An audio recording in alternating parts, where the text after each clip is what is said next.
Hello YouTube. Today I'm going to make a video about how to live in surrender.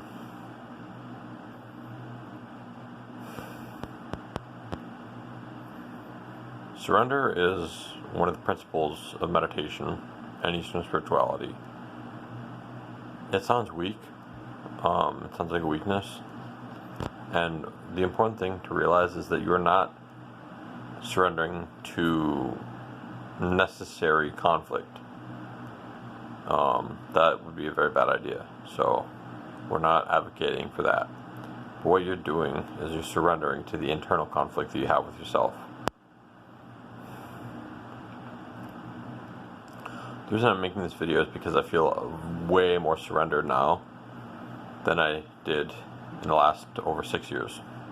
I used to practice surrender a lot, then my mental illness got way worse. I was really practicing Eastern spirituality, my mental illness got way worse, and I haven't been living in surrender since then because it was taken from me. It was impossible, utterly impossible to live in surrender. So obviously that means that surrender doesn't cure everything. I thought that I was on this really good path, and then just bam, I got hit like a ton of bricks, and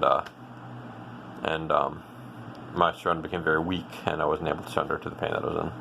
And no matter how hard I tried, and there's gonna be like just dumbasses who are like, you could have, you just didn't do it right, you just didn't do the presence right, and that's obviously, like, I talked to my therapist, and he says that some people's mental illness, like meditation, just is not enough to cut it.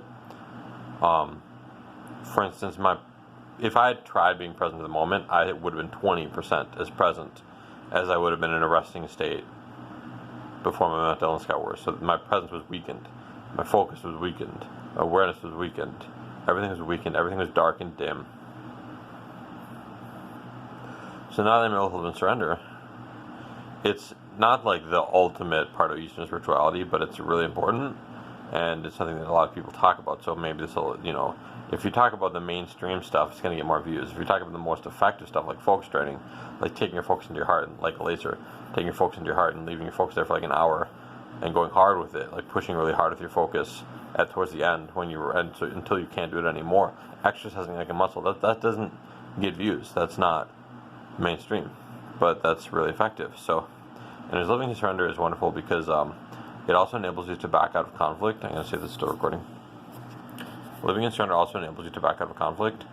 When my mental illness was really bad, I would get into fights with people, like typical altercations. I got into one fist fight. It was I got beaten,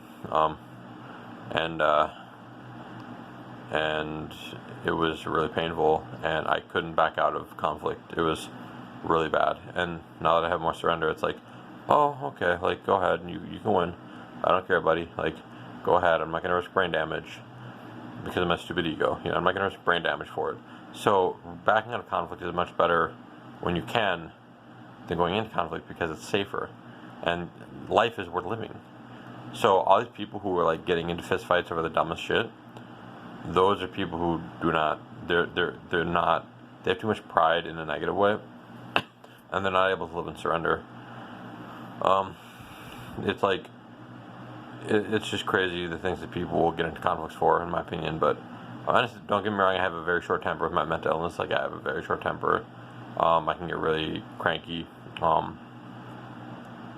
But I'm way better backing out of conflict, and I haven't gotten like a yelling match with someone in years. So it's been gradually getting better, but it's picking up in speed. So living in surrender is wonderful, and I very strongly recommend it.